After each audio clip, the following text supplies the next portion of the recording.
Hello everyone, today we're taking a look at the Meteor 75 and this is the ExpressLRS edition. And I see a typo on the Beta FPV website, which is that this is running 1102 motors, but it's not. It's running 0802 motors. So that's the first thing I thought I should start out with, because if you don't scroll down, you won't see that information. Also, ExpressLRS, we visited that before in the Meteor65 Pro. Running the same board, a 5 amp ESC with an integrated ExpressLRS with the cube antenna, the little tiny antenna that's inside the canopy. The VTX is the same. It's a power switchable from 25 milliwatts to 350 milliwatts. It's got the same camera with a little bit of a warping fisheye, fishbowl sort of view to it. Same canopy, of course, but we've got it in a 75 millimeter frame with some 40 millimeter bi-bladed gem fan props. And those motors that we're running in this are the 0802 SE 19500 kV. It does come with a battery. It is a Beta FPV 450, and it is running the BT20 connector there on the bottom, a better connector than PH20. It also comes with a USB-C cable. It comes with a battery charger for that to match with that USB cable. We also get an extra set of props in the shiny mirrored back package. And the last thing is we have a little tiny screwdriver. And I guess the double last thing is this Beta FPV support card, which has a QR code here on the back. So stick your phone on that and it'll go to support.betafpv.com. Not that you need the QR you can type that out. It also comes in a case, just like the 65 millimeter edition. So in this video, what we're going to do, I'm going to weigh it up here yet. We're going to do that yet, and we'll measure it to make sure it's actually 75 millimeters. But we're going to fly it around inside the house, which you typically do. And we're going to bop outside, and we're going to take it for a spin outside. Then we're going to come back inside, and we're going to do some LED gate flying, both with some lights and without some lights. Those will be the We Bleed FPV gates, featuring their new cube gate, which I'm starting to integrate that into my turnaround spot, kind of my start-finish sort of going around in my little 300 plus square foot little area out here in that little kitchenette dining room TV area. And then we're going to go back outside, and this might be the most important part, and we're going to do some testing, which doesn't go great, but you know, I didn't break it or anything, but I think there's some flight characteristics that you definitely want to know about. First things first, we got to get back to the weight, which is 24.5 grams. And when we add in the stock Beta FPV 450 milliamp 1S battery with the BT20 connector on it, we get just about 37 grams. Motor post to motor post, we get just a touch over 76 millimeters, so not quite 75 millimeters. Okay, as promised, here is our inside flight. Gonna get off to an awkward start there, right into my middle child swim bag sitting just off the table, but we rearm and take back off itself, or take back off again. And something, I know I'm gonna sound like an odd duck here, but that fishbowl, that warping that we get in the camera view, if we can adjust to that, I think it gives, at least for me, it gives a greater sense of speed.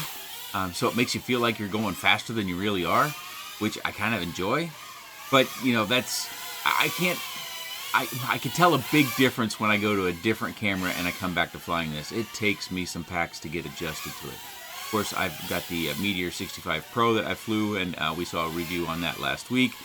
The outside flight is actually going to be on the same day I filmed the outside flight for the Meteor65 Pro.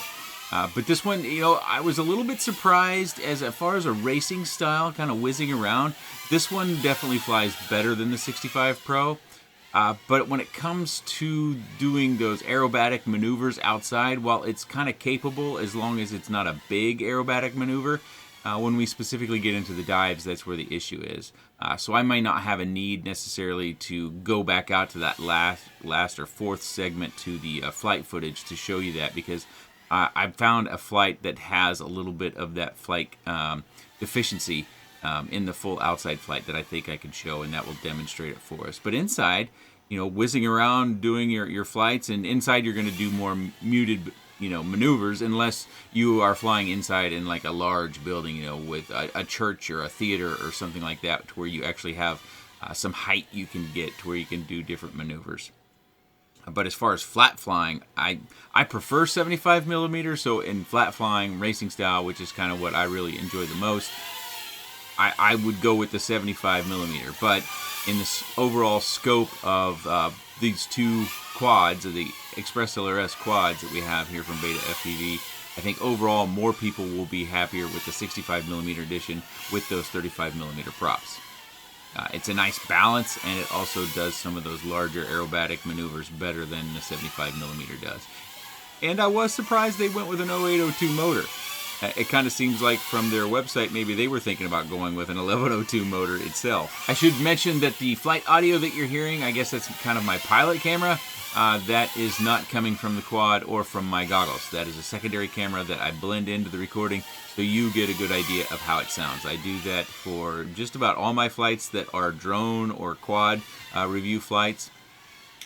Again, so you can hear it and you can know how far away from me it's moving and get an idea for what audible level it's at as it moves away and as it comes closer and as I fly faster or whatnot.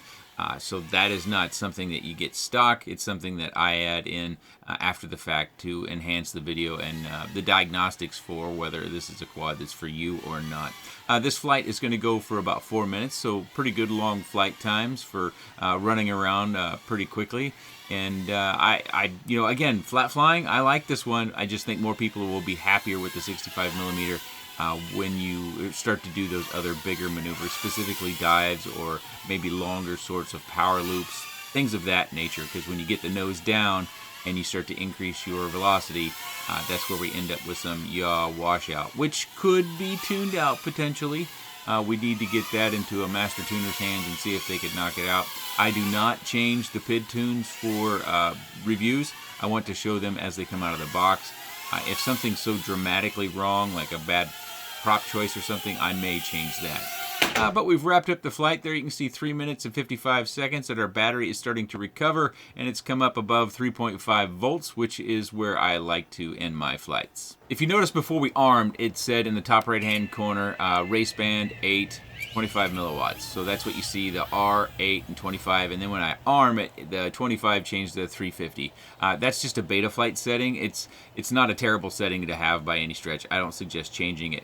But I have had a few people that get confused when a quad is set up this way and saying, I thought you said you were flying at 350 milliwatts and it looks like you're flying at 25. Well, it changes after you arm. It goes to full power. So that's just how Beta FPV set them up. My punches there are a little bit sloppy. This was earlier on. This was back when I first got these two quads, and I was very fortunate to get a really nice day out, you know, mid to upper 60s, not hardly any wind, so I was out having a good time flying all sorts of stuff. Matter of fact, at the end of this flight, I think you're going to find the 65 Pro sitting on the table next to my pilot camera, that secondary audio camera that I use. Obviously, this shows its legs a little bit outside. It's going to cover more ground, so if you're watching this versus the 65 millimeter with those 35 millimeter props, I'm speaking of the Meteor65 Pro, that this one's going to cover more ground. It's got those larger props, so that really helps to give it that advantage, but there are some disadvantages, it looks like, to that as possibly well. But again, we might be able to tune that out. But here, later on in the battery here, I'm going to do another dive over that bush to kind of do some dive testing, which is one of those things, IGOW people, you'll be, if you haven't already done it half a dozen times, you have to incorporate some sort of dive into some of your different maneuvers, especially if you're outside. I don't know how many outside IGOW challenges we have, because it's going to be getting cold for most people, and I think Daniel and Liz try to get that to where most people can do this stuff without weather problems. But if you do a fairly muted dives, it seems to do all right. But once the dive starts to get bigger and bigger, you will get that yaw washout. The yaw washout is where the nose or the front of the quad pitches up suddenly and without your input, and then it tends to yaw around, so that's horizontal, and it yaws around to the right. I think it's pretty universal for me that it goes around to the right. But as you can see, outside of that, oh, here we're going to come up with one. Yep, right there. That was the yaw washout. And it went left just to make me wrong. Maybe we must be running props out on this. Yeah, we are running props out on this. But outside of that sort of maneuver, you know, it's a lot of fun to fly. It just, you know, you got to be certain that you know what you're getting into with that flight deficiency, that unless you're an experienced tuner or you want to just take on possibly tuning that out, Not always can it be tuned out. I've talked to many people who have spent a lot of time trying to PID tune out yaw washout on whoops, and sometimes we just can't get it done. It's one of the whoop struggles. But this was a really just a glorious day. I think I'm going to have a crash coming up here as I kind of do some close proximity around the swing set. I think I bonked something. Oh, I get up towards the top. I think it's coming up now. Yeah, here I'm going to bonk it. Yep, there we go. And I've fallen all the way out, and I'm going to rearm. And I don't suggest rearming when you're outside with whoops, because if you have a stuck prop, you can get a voltage spike, and that voltage spike can oftentimes kill these ESCs because they're only 5 amps. With a stuck prop, and when you hit that turtle mode or you try to take off, that voltage spike, and you talk to anybody that flies very many whoops, and I think that they'll tell you the same thing. So be very careful doing what I did. I was pretty certain that my props were going to be okay because I could tell from the FPV view that it looked like I was in the dirt and not grass area, so I went ahead and rearmed and took back off. Coming in for our ginger landing here, and there's the camera, and there's the Meteor65 Pro. Okay, finally landed. 3 minutes 45 seconds, so not a lot less flight time outside, surprisingly. And our battery has come back up at 3.6 plus volts, so I probably could have gotten another 7 to 12 seconds out of that flight. And here we go. We're going to go back to the Weebleed FPV LED gates, did some more flying, and did some... one of the things that I discovered during this round of flying was that I could use that cube gate as kind of a turnaround gate because it's essentially 4 gates, so I could use it in several different ways. Of course, if you want to see somebody who's much more freestyle or aerobatic with their whoops, check out the channel Infinity Loops. They have the Weebleed FPV Cube Gate. I think they may have even posted a review, so that's a good source to go to if you're interested in getting a closer look at what you might be able to do with a whoop and a cube gate. I lack a little bit of the creativity that a good freestyler tends to have. I tend to just always kind of want to get my nose down and go race. But I've inserted some as typical camera footage here so you can get a better idea what the Weebleed FPV gates look like. They cycle through all sorts of different patterns, colors, and they're a very polished gate. And Weebleed FPV also sells BT20 batteries. They aren't the 450s, I believe they're the 300s. But I have heard really good things about the Weebleed FPV gates. Matter of fact, I need to place an order after I finish recording this video. Make sure I can get some of those batteries for actually testing rather than just mentioning them. And then I can be full-throated in my recommendation. And this is some of my dive testing. I did this at the beginning of batteries, at the end of the batteries. I wanted to be thorough to make sure that I wasn't just seeing something that wasn't, at the tail end of the battery. I think it can be more expected at the tail end of the battery because you're suffering from low power. But at the beginning or the first half of the battery, I think most people would want the whoop to be able to do dives, specifically larger dives, without the yaw washout. But unfortunately, this one, once you get above, say, about 18 feet, I'm estimating here, of course, maybe you get over the chimney, which might be about 24 feet, then the yaw washout tends to hit us. But I've already shown you that in our flight footage as well. Let's jump back to the desk and finish up. So one of the things you might have noticed, but I didn't specifically call it out, is my little rubber band here. This is a Loom Band rubber band. I bought some off of eBay quite some time ago, and I found them to be very, very handy. Don't make fun of me about my rubber bands, micros. We need rubber bands. So this holds it down. You can see I just kind of looped it underneath here. I kind of routed it through that little holder, whatever that's for. And I used this one rubber band the entire time I've flown it. So that has kept me in good shape. Some places we could save some weight if you were to be into that sort of thing is to cut all this little bits out here. Even the area where I've looped the antenna through, we could cut that bit off. We might be able to get a half to 3/4, maybe even a whole gram in there. And there's a good shot of the crossboard with the gold button down there. One thing I need to draw your attention to when you're putting in your battery, something that mine suffered from is oftentimes when I plug in the battery, this battery lead would get up into our prop. See how this prop is, kind of almost melted on the outer edges? That's, I think, from hitting this wire. And I would find that this wire would get over here in the way even after I'd taken off and flown. If I hit something, sometimes that wire would get loose and it would get over here, so then I'd have to go do the walk of shame, go get it. And what I would do is just kind of twist this around and try to tuck the wire more in the center. Of course, we can't get it too far over here or we end up with the same problem over there. So I would kind of just twist things and then I would replug it in, or if I just left it plugged in, I just kind of get my finger in behind it and kind of just twist the wires and try to get them to stay over here a little bit, because maybe that gives you a better shot of the issue with the wire and the prop. It just tends to get over underneath the prop area, and then if it comes up much at all, then it gets in the prop line. Of course, I didn't have any problems with it cutting the prop. Let's see if we can even see any damage. No, it doesn't even look like it did any damage. So it just made noise and made me worried. I thought the frame was very strong. I was pleased with the strength of that because I crashed it a lot. You know, I posted that Meteor65 video a week ago. I've been flying this one since, and I couldn't tell you how many flights I have in it. I actually have more BT20 450s than I do the 300s and 350s. So I was able to fly more packs at a time with this one. You can see my canopy there. It's got a little bit of discoloration. I did break a post. I can't remember which one it is. One of these posts, yeah, it's this one right here. See how that comes out, and it's still got the plastic post in there. Hopefully you can see that.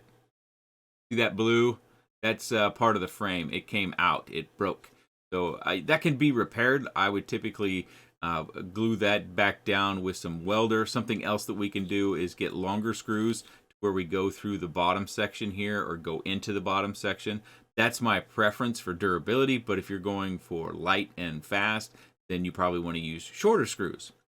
Also, this one does not have camera angle adjustment, just like in the previous one. So it bothers me because I have talked to many people who are trying to work on slowing down. Like when you're trying to fly inside for the first time, it is wildly challenging.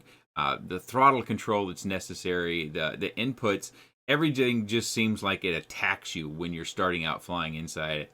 And I've talked to, like I said, several people, or chatted with them, of trying to make some adjustments. You can add expo, you can reduce your rates, you could even do something like use a throttle cut or a throttle curve to where you're not getting as much throttle response. That will help get you kind of started as well.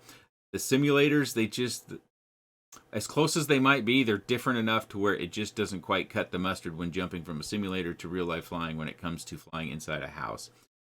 I think Beta FPV needs to change this canopy, like I've been harping about, to one that's camera adjustable so that we can turn the screw on each side of the camera and we can adjust the camera angle up and down. That's a way to naturally speed us up or slow us down. Of course, if those people that have a 3D printer, you can print a new canopy, maybe something that's even lighter than this. And I think the canopies also need to have at least 3 mount points.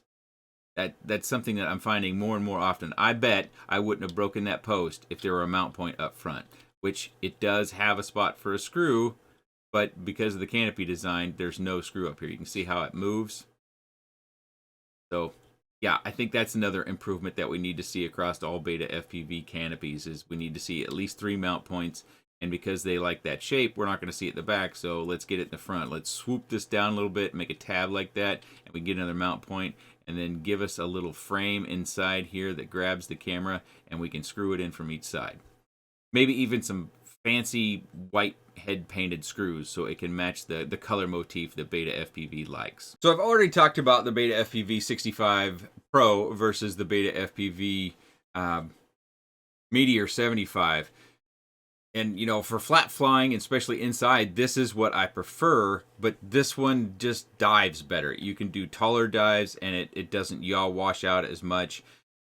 So if you plan to do that specific maneuver, or a maneuver that has some sort of downward vertical movement from any real height, you're probably better off getting a 65mm with those 35mm props. It just acts better. So it's going to be more reliable in those moves for you.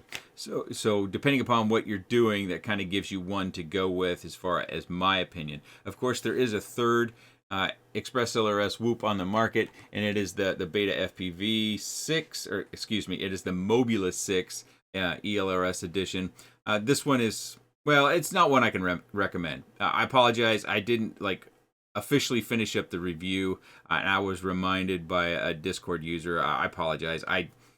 I know that you reminded me, and now that I'm doing this, here I am talking about it, making a fool of myself. But the reason why I don't recommend this one is because the motors don't save enough weight, and they're such high kV that it kills your flight times, even flying inside. You know, they're these unique 0702 26,000 kV. It's hard to get a 2-minute flight inside for me using some of my best batteries. So if you wanted this for reasons other than a longer flight time, and maybe you're thinking, well, I'll swap out these motors for 0802s. Yeah, I wouldn't disagree with that, but then you're kind of throwing $35, $45 in motors out because you're not going to use them. Maybe you have plans or a project for these motors, but out of the box, I can't recommend this, and I think another one's going to come along. If you don't like the Beta FPV products and you are looking at this one seriously, another one of these is going to come along. Just wait. But I think right now, the choice in your ExpressLRS whoops, are really between these two, and hopefully I've given you enough information to where you can decide. I'll put links to both of them. If you didn't see my Beta FPV Meteor65 Pro, I don't know why I keep saying Beta FPV in front of that name, but I'll put a card up in the corner, and I'll put a link down in the video description to the original review.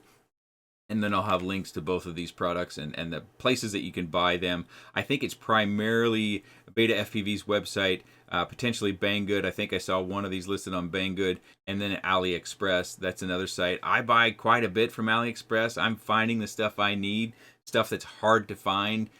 Even in the US, I go through AliExpress, and I can generally get it in 2.5 to 3 weeks, which is quicker than it is if I go through Banggood. So that's something to consider, although I do have a coupon code for Banggood and Makerfire. So if I can find it on those sites, then you might be able to save yourself a little money. But do your price comparison. Spend your money where you're most comfortable. Vote with your dollar, as I like to say. But if you do have any comments, questions, suggestions, or otherwise about these quads or other whoops, please let me know in the comments section below. I appreciate your time. And thanks for watching.